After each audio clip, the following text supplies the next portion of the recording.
Among the instructors at the new airfield was a lean and elegant 31-year-old Englishman, frequently seen carrying a swagger stick, and his beloved pet monkey, Geoffrey.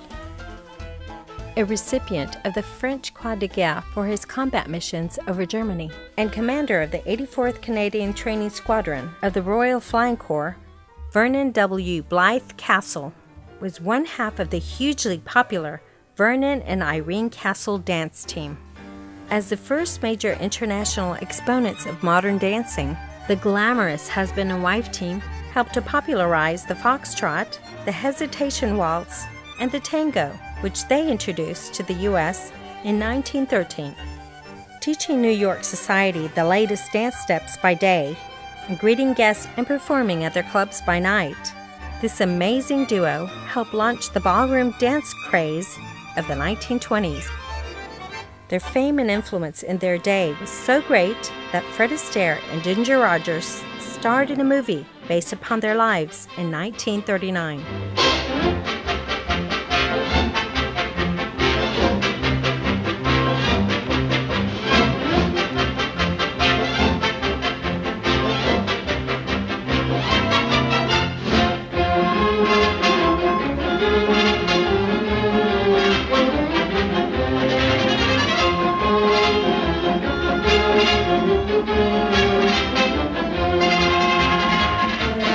At the height of his fame, Vernon Castle left the glamour and wealth of his dancing career to serve in the Royal Flying Corps, eventually being sent to Texas as an instructor. The most popular and well-liked of all the instructors, and known as just a regular guy, he formed a concert party group which performed benefit shows for the Red Cross and the war bond efforts. On February 15, 1918, while maneuvering for a landing and with the student in the seat behind him, another plane suddenly appeared directly in front of his aircraft.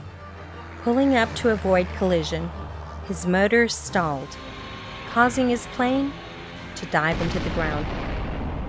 His quick actions saved the lives of 2 other men on the ground, and his student pilot was unharmed. Tears streamed down the cheeks of officers and men as they worked to release his body from the wrecked plane. Never regaining consciousness, Captain Castle, loving husband, legendary dancer, honored pilot, died in the post hospital 20 minutes after the fall. His funeral was one of the largest ever held in Fort Worth, drawing national attention.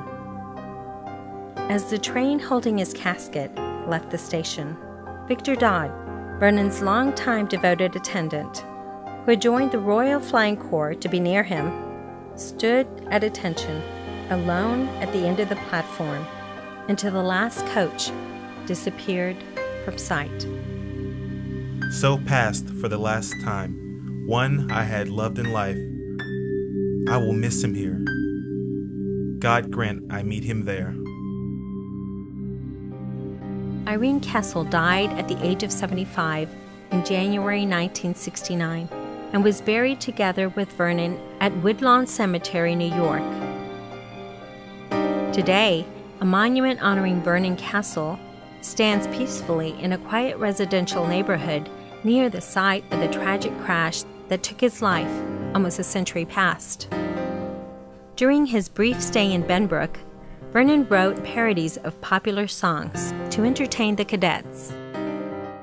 What a beautiful day to go flying away, but instructors don't care to take us in the air.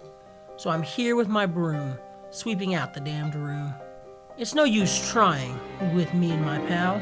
They won't teach flying to me and my pal. But someday they'll build a little grave for 2, or 3 or 4 or more at Benbrook for me and my pal.